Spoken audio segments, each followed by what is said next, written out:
बाक्सा जिल्ला सिंनि सापागुरि कक्लाबारि गुदि बर' थुनलाइ आफादनि बेन्दोंआव थानाय दावधारा हालामाव जोनोम मोननाय फुंखा थुनलाइयारि हानजानि द'थि गायसनथाइ साना सानसेनि मेहेरगोनां हाबाफारिजों जालाङो। 16 जुन रबिबारखालि 888 नं हाजिरापारा गुदि फरायसालियाव फुंखा थुनलाइयारि गौथुमनि द'थि गायसनथाइ सान फालिनायजों लोगोसे 74थि फुंखा थुनलाइयारि जख'न्थाइबो लानाय जायो। मख'जाथाव बाथ्रादि फुंखा थुनलाइयारि गौथुमनि द'थि गायसनथाइ सानजों लोब्बा लाखिनानै 7थि बिसान फुंखा खुगा लाइसिजों लोगोसे देबसिं बसुमतारिनि केब' मुंनि सुंद' सल' बिजाबखौ बेखेवनाय जायो आरो बे हाबाफारियाव ओनसोलनि गोजाम गोदान लिरगिरिफोरजों लोगोसे 22 नं कक्लाबारि बिटिसि बियाबनि एमसिएलए मन्टु बर'आ गाहाय आलासि महरै बाहागो लायो आरो लोगोसेनो फेस्ला फावखुंगुर फैलाजे बरगयारि, मेन्देला ब्रह्म, सालबारि फरायसालिमानि लेङाइ गोरायुं डक्टर दुलेन बसुमतारि, साहित्य अकादेमि बान्था मोननाय लिरगिरि गबिन्द बसुमतारि, समाज सिबियारि हरिहर ब्रह्म आरो गोबां मानगोनां सुबुङा बाहागो लादोंमोन। गुबुन फारसेथिं फुंखा थुनलाइयारि गौथुमनि द'थि गायसनथाइ सानाव बाहागो लानानै सालबारि फरायसालिमानि लेङाइ गोरायुं डक्टर दुलेन बसुमतारि आरो एमसिएलए मन्टु बर'आ खौरां बिजोङाव ओरैबायदि फोरमायो। गिबियावनो फुंखा थुनलाइयारि आड्डा नैबे हाजिरापारायाव जानाय 6थि जोनोम सान लोगोसे 74थि जख'न्थाइ बे हाबाफारियाव फैनानै आं गोजोननाय मोनदों जे बिथांमोना आंखौ लिंहरनानै अननाय होनायजों लोगोसे आंनो मोनसे आयदा हरदोंमोन। बे जाहैबाय सुंद' सल'नि सायाव बुंफोरनाय आरो बे आयदाखौ आङो दिनै मावफुंना होदों। जे बे आयदानि सायाव आं जेब्ला बुंदोंमोन बे बुंनाया बेसेबां बेसेन गोनां जादोंमोन बेखौ जोंनि खोनासंगिरि बिथांमोना बिजिरगोन।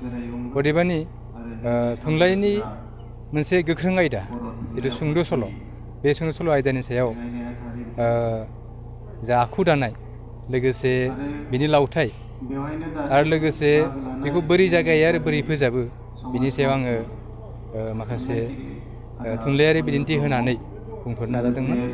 दा बेखिनिखौ मावफुंनो आङो बेयाव फैदोंमोन। आथिखालाव बर' थुनलाइनि गेजेराव माबायदि थुनलाइया खम जादों होननानै नोंथांमोना? जोंनि गेजेराव जोङो नुबोदों जे लिरगिरि बिथांमोना जोंनि जा सुंद' सल' लोगोसे सल'मा बे मोननै आयदायाव जोङो जौगाबोनायखौ नुदों। लोगोसे जोंनि गागि लिरगिरि बिथांमोना सावरायथाइ, बे सावरायथाइनि आयदायावबो गोबां जौगादों होननानै आं सानो। जोंनि थांनाय 60 जिथाइनिफ्रायसो जोंनि थुनलाइया जिथुखि जागायदों, जोंनि बे बर' थुनलाइया दाबो राफोद महर मोननायनि लामायाव जोङो दावगाबाय दङ। मोनसे समाव जोंहा राफोद जोङो थुनलाइ जों सोरजिगोन। अदेबानि बेनि ओंथिया बे नङा जे जोंनि गेजेराव दा राफोद थुनलाइ गैया, बे नङा।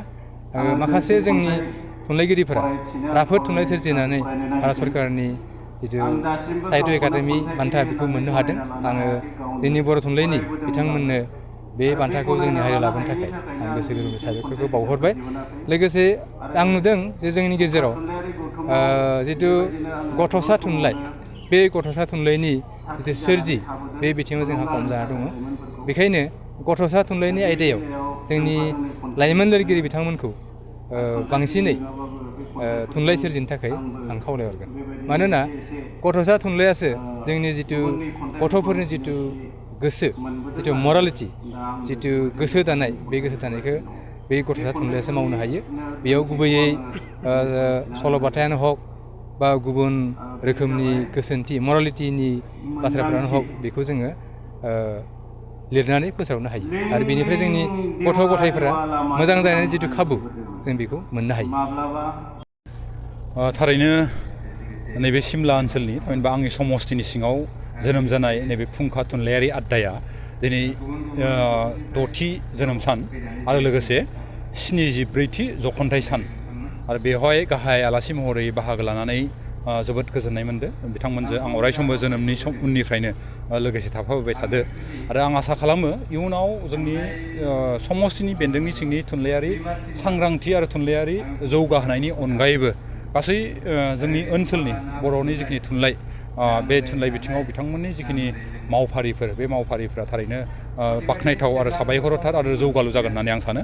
मानो होनोबाथाय नैबे फुंखा थुनलाइयारि आड्डानि सिंनिफ्रायनो जोंनि ओनसोलनि गोबां साहित्य एकाडेमि भारत सरकारजों होजानाय जि साहित्य एकाडेमि बान्था बे बान्थाखौ मोननो हादों सरासनस्रायै बे बेन्दोङाव थानाय बर' थुनलाइ आफादनि गुबुन गुबुन बान्थाफोरनि अनगायैबो भारत सरकारजों होजानाय जि साहित्य एकाडेमि बान्था बे बान्था मोननाया बे बेन्दोंनि सिंनि 3 सुबुङा मोननो हाबाय बिदि रोखोमै जों थारैनो गोबां बिथांनि जौगालु नोजोरजों आरो बर'नि जिखिनि थुनलाइ सोरजिनाय बे सोरजिनायाव मैखोमै गोहोम खोख्लैनो हादों होननानै आं सानो आरो नैबे जोंनि ओनसोलनि लाइमोनफोरखौ लानानै बैसोगोराफोरखौ लानानै थुनलाइनि बिथिङाव जायफोरा बिथांमोना एक्सपार्ट बिथांमोननि जिखिनि सावरायनाय बा जख'न्थाइ बे जख'न्थाइया मास मोनफ्रोमबो जाबाय थायो आं देग्लाय बिथांमोनखौ खावलायदो जाहाथे नैबे बेन्दोंनि सिङाव थायाबासिनो गासै आसामावनो जेराव बिथांमोना सुबिदा दं बे सुबिदा मथे बिथांमोना जाहाथे नैबे जख'न्थाइफोरखौ लाङो आरो बिनि थाखाय जिखिनि सहाय सहजग सरकारनिफ्राय जेसेबां हायो हेफाजाब होगोन आरो आंनि फारिबाबो बेक्तिगत भाबेबाबो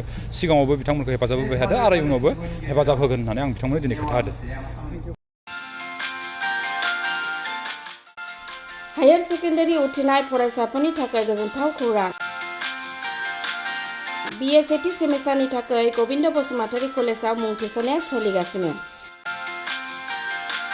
गिबि मुं थिसननाय 100 फरायसाफोरनि थाखाय स्पेशल अफार आरो गुबुन गुबुन रोखोमनि बेसेन नाङै क्लासनि खाबु होनानै मुं थिसननायनि हाबाफारिया गबिन्द बसुमतारी कलेजाव सोलिगासिनो।